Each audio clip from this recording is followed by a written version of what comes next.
Waalaikumsalam warahmatullahi wabarakatuh.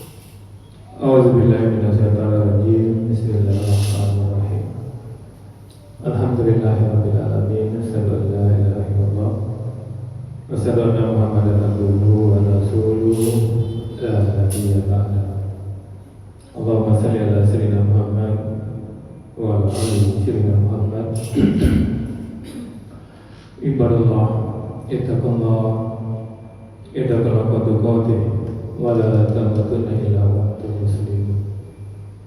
Wa qala ta'ala fi kitabil karim, a'udzu billahi minasyaitonir rajim.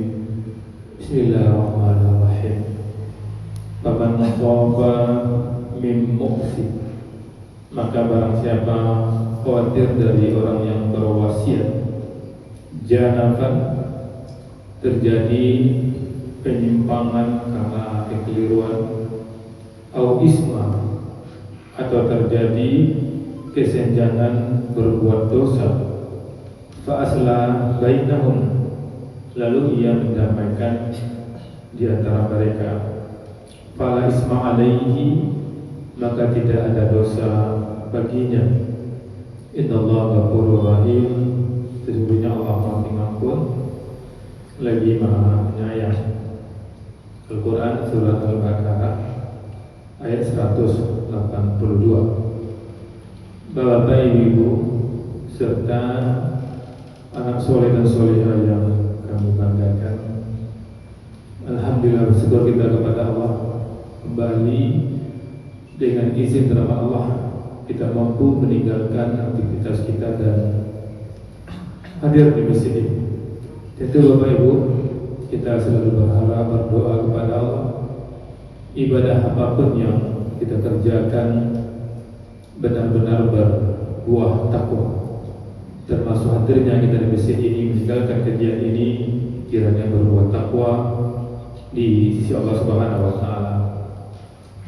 Bapak Ibu yang dimuliakan, seperti biasa menjelang kita menunggu iqamah dikumandangkan setiap Selasa dan Rabu, kita melihat hikmah dan pelajaran dari ayat suci Al-Quran.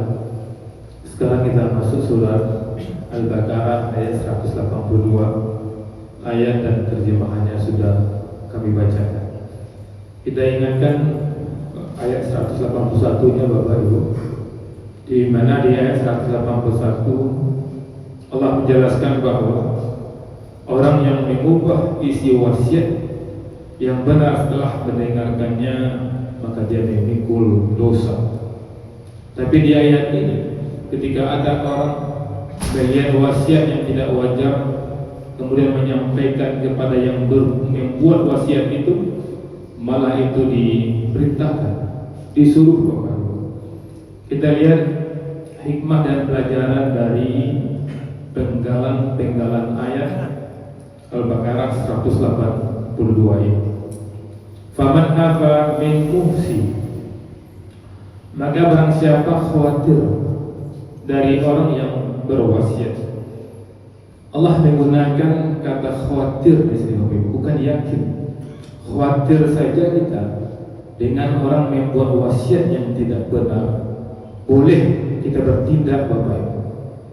Begitu Allah mengaturnya, Allah menggunakan kata khawatir. Kalau kamu khawatir tentang orang yang salah berwasiat, janafan, mereka melakukan penyimpangan, au isma, atau melakukan dosa, maka Allah mengatakan fa aslaha bainahum, maka damaikan di antara mereka. Allah tidak mengatakan mengubah, tapi damaikan, tapi perbaiki. Maka tujuan utamanya adalah wasiat yang dibuat itu benar-benar mampu menjaga ukhuwah, mampu menjaga silaturahim, mampu menjaga dan tegaknya keadilan, dan mampu menjaga hadirnya kasih sayang keluarga. Karena banyak Bapak Ibu, ketika seseorang kesal dengan keluarganya, dengan anaknya, dengan kerabatnya yang seharusnya dia mendapatkan warisan, dan karena kesal timbul kebencian, maka dibuatnya wasiat agar orang yang dia benci itu menurut ukuran yang dia dapat, dia mengatakan si A kemanakan saya jangan sampai dikasih. Kalau ada yang buat seperti itu, kita mengetahuinya, maka Allah ingatkan yang membuat itu. Fala isma alaihi, tidak dosa baginya. Orang sering takut Bapak Ibu, jika ada orang yang berlaku semena-mena, orang takut meneguri. Maka di Al-Baqarah 182 justru Allah perintahkan kita untuk menegur. Dan kita ketika kita menegur, Allah mengatakan fala isma alaihi, tidak ada dosa baginya. Innallaha ghafurur rahim, sesungguhnya Allah Maha Pengampun lagi Maha Penyayang. Ayat ini Bapak Ibu ditutup dengan dua nama Allah yang sangat lembut, Ghafurur Rahim. Seakan-akan Allah berkata, kalau ada kesalahan dalam wasiat, jangan biarkan berlanjut, perbaikilah, aku Maha Pengampun. Maka ini Bapak Ibu juga mengajarkan agar keluarga saling memaafkan sehingga sengketa tidak berkepanjangan. Bisa kita lihat Bapak Ibu relevansi dengan kehidupan saat ini. Dalam keluarga banyak perselisihan. Banyak perselisihan terjadi bukan karena sedikitnya harta, tetapi karena hilangnya keadilan, hilangnya komunikasi. Maka penting Bapak Ibu keadilan itu ditegakkan, penting komunikasi itu dilakukan. Dan ketika keadilan komunikasi buntu, kita menyaksikannya, kita harus dakwahi orang seperti itu. Dalam perdagangan juga bisa kita lihat hal seperti ini Bapak Ibu. Mitra usaha hendaknya menyelesaikan pembagian keuntungan dengan musyawarah. Ketika kita berbisnis bagi hasil, betul-betul bagi hasil. Ketika beruntung, keuntungannya dibagi. Ketika rugi pun, ruginya pun dibagi Bapak. Banyak orang siap ketika berbagi keuntungan, tapi tidak siap berbagi kerugian. Maka ayat ini mengajarkan kepada kita, ketika ada orang berwasiat yang tidak benar, berwasiat yang tidak adil, maka kita yang menyaksikannya harus mampu mengkoreksinya. Dan kita lihat di sini Bapak Ibu, Islam memerintahkan Islam damaikan, fa'aslaha. Kata fa'aslaha menunjukkan bahwa memperbaiki hubungan manusia adalah ibadah yang mulia. Penting sekali Allah mengatakan fa'aslaha. Ketika ada kita membenci seseorang, tetapi yang kita benci itu punya hak dari harta yang kita punya, kita harus mampu mengeluarkannya. Dan ketika kita melihat ada orang yang menahan hak orang lain, kita mampu menegurnya. Karena ketika kita menegur dengan baik, Allah mengatakan fa'aslaha, kita ikut mendamaikan mereka. Kemudian hikmah yang bisa kita petik dari ayat ini Bapak Ibu, kesalahan harus diperbaiki. Ketika ada orang salah, jangan kesalahan orang itu kita uber ke mana-mana. Harus kita sampaikan kepada siapa yang salah. Si A salah, jangan kepada si B kita sampaikan kesalahan si A, tapi benar-benar kepada si A itu yang kita sampaikan. Itu baru benar, itu baru dakwah, itu baru tawasul bil haq wa tawasul bis sabr.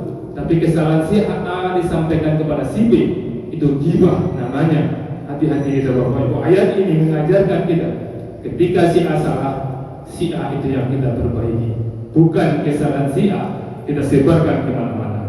Kemudian Bapak Ibu, hikmah yang bisa kita ambil dari Al-Baqarah 182 ini, jangan menunggu konflik membesar. Ayat ini mengajarkan menyelesaikan masalah sejak awal. Api kecil langsung dipadamkan Bapak Ibu. Kalau api besar tidak akan mampu kita memadamkannya. Ketika orang itu berbuat menurut wasiat, wasiat itu tidak benar, kepada yang membuat wasiat itu yang kita sampaikan, itu api kecil. Tapi ketika wasiat itu salah, kita biarkan yang berbuat wasiat meninggal dunia, wasiat itu kemudian dibagi dengan cara tidak adil, itu sudah api besar. Yang menerima wasiat tidak akan mau menerima. Kalau ada kita koreksi, maka koreksi ketika api kecil, ketika pembuat wasiat itu masih hidup. Ini biasa dilakukan oleh para notaris ketika ada orang datang kepada kita membuatkan wasiat, kita tahu salah, kita biarkan, maka ketika itu kita sudah berlaku zalim. Kita biarkan api kecil menjadi api yang besar. Kemudian Bapak Ibu, jangan membela keluarga dalam kezaliman. Kalau ada yang berbuat zalim, walaupun kita berdua, kita keluarga, kita tokoh masyarakat, kita harus mampu untuk mengatakan kezaliman itu. Itu saja Bapak Ibu, mohon maaf. Assalamualaikum warahmatullahi wabarakatuh. Waalaikumsalam warahmatullahi wabarakatuh.